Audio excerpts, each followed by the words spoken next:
Assalamualaikum warahmatullahi wabarakatuh. Perkenalkan, saya Nurfaira Mirsya dari kelompok 5 Sejarah Aliran Psikologi.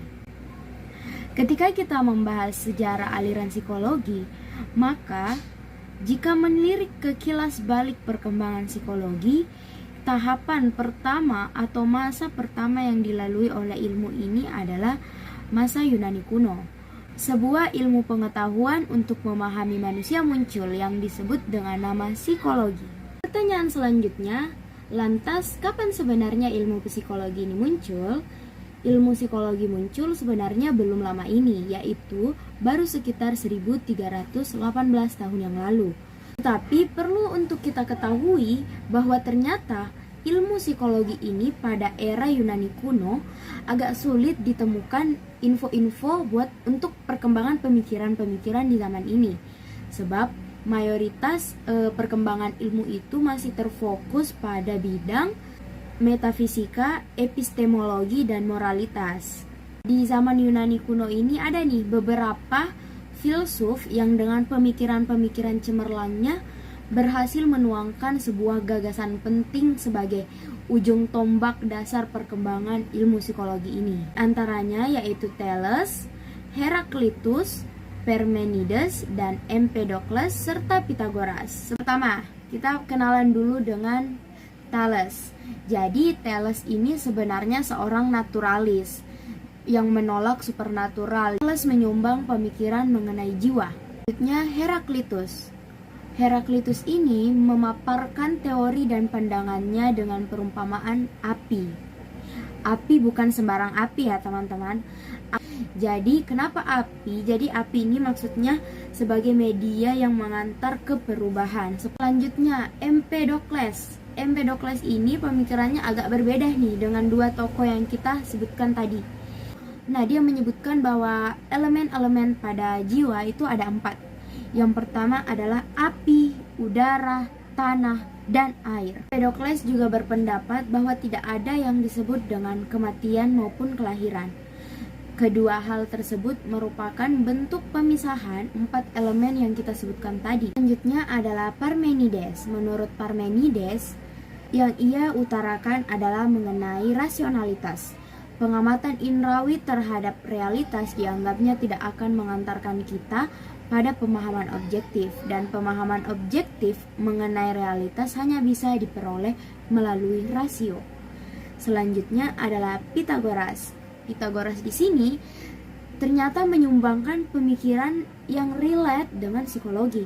Jadi Pitagoras ini tidak hanya ada di segitiga ya guys, tapi juga ada di psikologi. Lantas apa sebenarnya yang Bapak Pitagoras ini sumbangkan ke psikologi? Nah, menurut Pitagoras, dunia ini dipenuhi dengan jiwa. Jiwa dianggapnya tidak akan pernah mati dan bisa berpindah-pindah.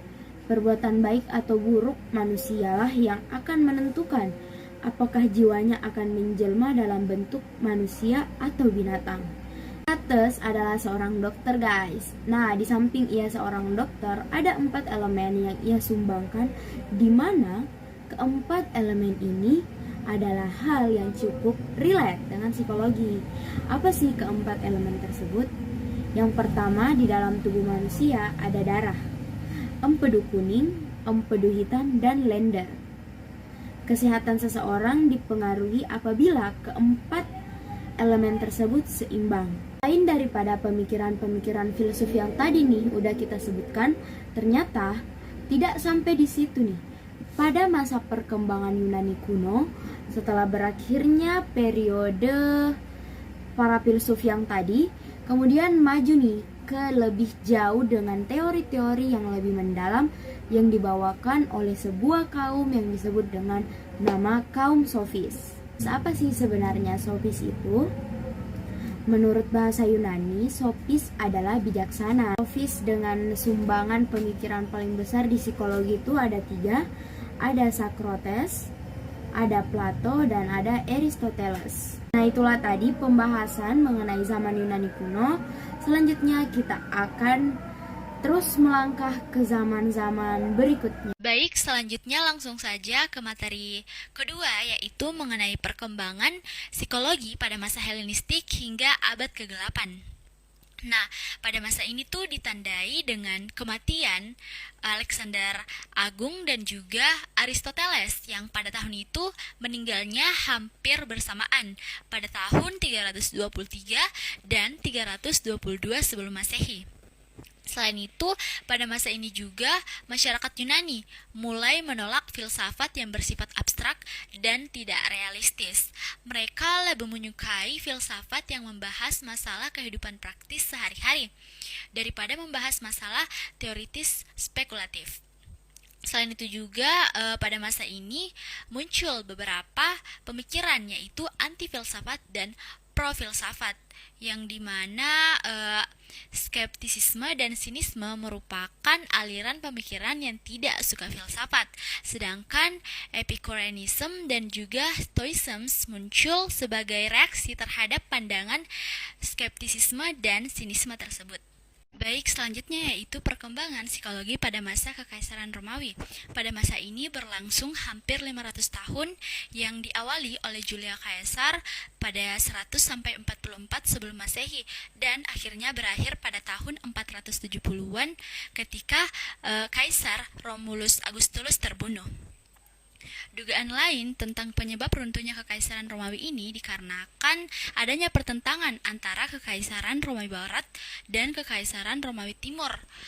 Selain memang adanya serangan dari pihak luar seperti dari bangsa Goth dan Vandal dari Jerman. Kemudian selanjutnya yaitu aliran pada masa Kekaisaran Romawi. Aliran ini yaitu Neoplatonisme yang merupakan aliran yang lebih menekankan pada aspek mistis daripada filsafat. Dan adapun tokoh-tokohnya yaitu yang pertama ada Philo dari 25 sebelum Masehi sampai 50 Masehi, kemudian ada Galen 130 sampai 200 Masehi dan ada Saint Augustine 354 sampai 430 Masehi dan ada Plotinus 205 sampai 270 Masehi. Kemudian pada masa kegelapan, pada masa ini tuh ditandai dengan kematian Galen pada tahun 130 sampai 200 Masehi, yang dimana zaman kegelapan bagi dunia medis dan bagi perawatan serta studi tentang perilaku abnormal. Pada masa ini, para pemuka agama mulai melakukan suatu upacara untuk mengeluarkan pengaruh roh jahat dari tubuh seseorang. Metode tersebut dinamakan exorcism. Dan juga pada zaman ini tuh dianggap sebagai peralihan dari dunia pertengahan menuju dunia modern.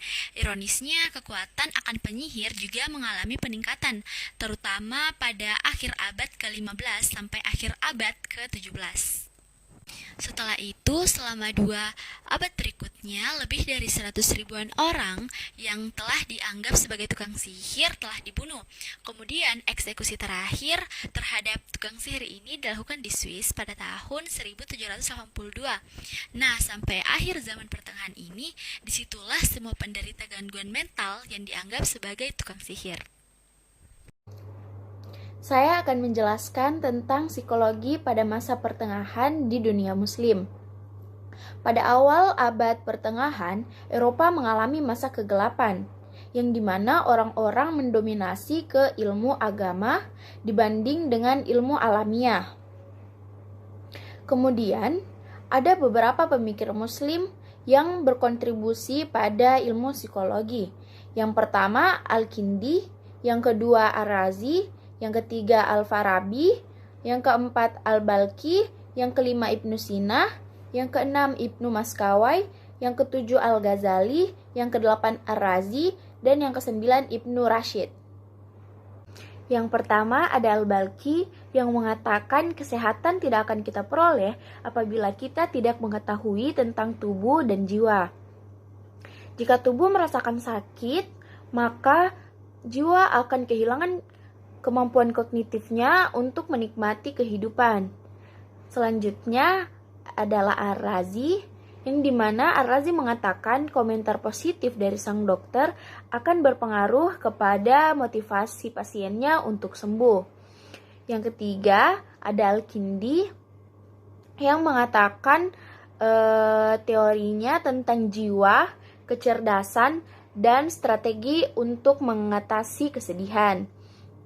Selanjutnya ada Ibnu Sina, yang mengatakan jiwa itu terdiri atas 3 tingkatan, yaitu jiwa nabati, jiwa hewani, dan jiwa insani. Al-Farabi dikenal sebagai tokoh pemikir psikologi sosial. Al-Farabi memiliki beberapa pandangan. Yang pertama, menurut Al-Farabi, jiwa itu bersifat imaterial. Selanjutnya, menurut Al-Farabi, jiwa berasal dari 5 daya. Yang pertama, yaitu daya nutritif. Yang kedua, sensitif. Yang ketiga, ada desidratif. Yang keempat, ada imajinatif. Dan yang kelima, rasional. Kemudian, menurut Al-Farabi, pengetahuan berasal dari 3 kemampuan. Yang pertama, kemampuan indrawi. Yang kedua, kemampuan imajinasi. Dan yang ketiga, kemampuan pikir. Adapun kontribusi lain dari Al-Farabi, yaitu penggunaan seni untuk terapi pada pasien. Ar-Razi mengatakan bahwa ada 8 tipe kepribadian. Yang pertama sanguinis, yang kedua flegmatis, yang ketiga melankolis, yang keempat kolerik, yang kelima sanguinis kolerik, yang keenam sanguinis melankolis, yang ketujuh flegmatis kolerik, dan yang kedelapan flegmatis melankolis. Tokoh selanjutnya yaitu Ibnu Miskawai.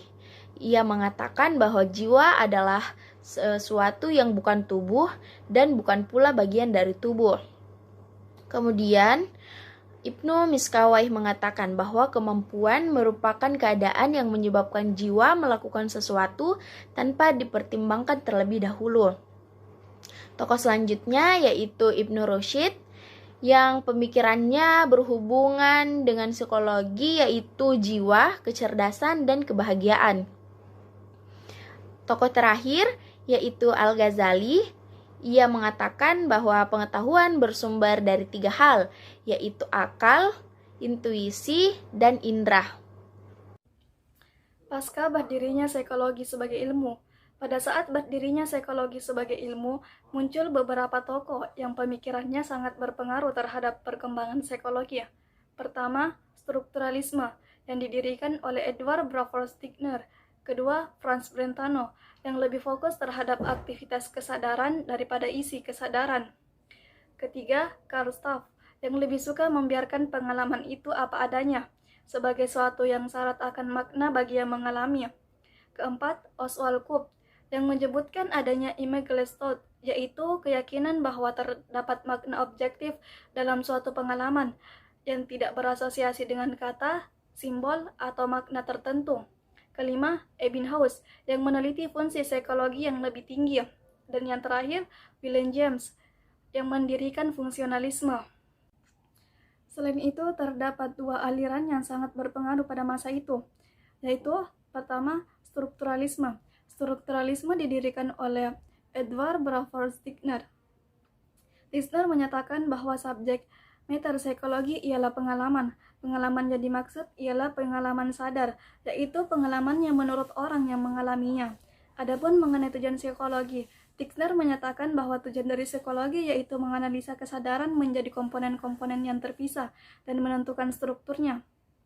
Bagi Stigner, kesadaran yang penting ada 3, yaitu sensasi, kesan atau image, dan efeksi. Juga berpendapat mengenai pengorganisasian mengenai elemen-elemen mental, yaitu bahwa asosiasi elemen-elemen kesadaran bersifat mekanistik tanpa kendali kesadaran. Aliran kedua yaitu fungsionalisme. Fungsionalisme didirikan oleh William James. James lebih menekankan studi terhadap fungsi-fungsi kesadaran. Ada 3 gagasan yang dikemukakan oleh James, yaitu akar kesadaran James, self, dan emosi. Tokoh fungsionalisme yang kedua yaitu Hugo Masterberg. Menurut Masterberg, keinginan itu bukanlah sesuatu yang bisa dikendalikan secara sadar, tapi keinginan itu merupakan produk dari aktivitas tubuh, sehingga tidak bisa dikendalikan. Tokoh fungsionalisme yang ketiga yaitu Graville Stanley Hall. Hall merupakan salah satu tokoh yang menolak pemikiran Wundt mengenai psikologi yang mekanistik dan materialistik, serta ingin mendirikan psikologi yang lebih ramah terhadap agama. Psikologi yang didirikan oleh Hall adalah psikologi komparatif yang didasari oleh teori evaluasi, psikologi eksperimen yang didasari oleh ilmu fisiologi, dan psikologi sejarah.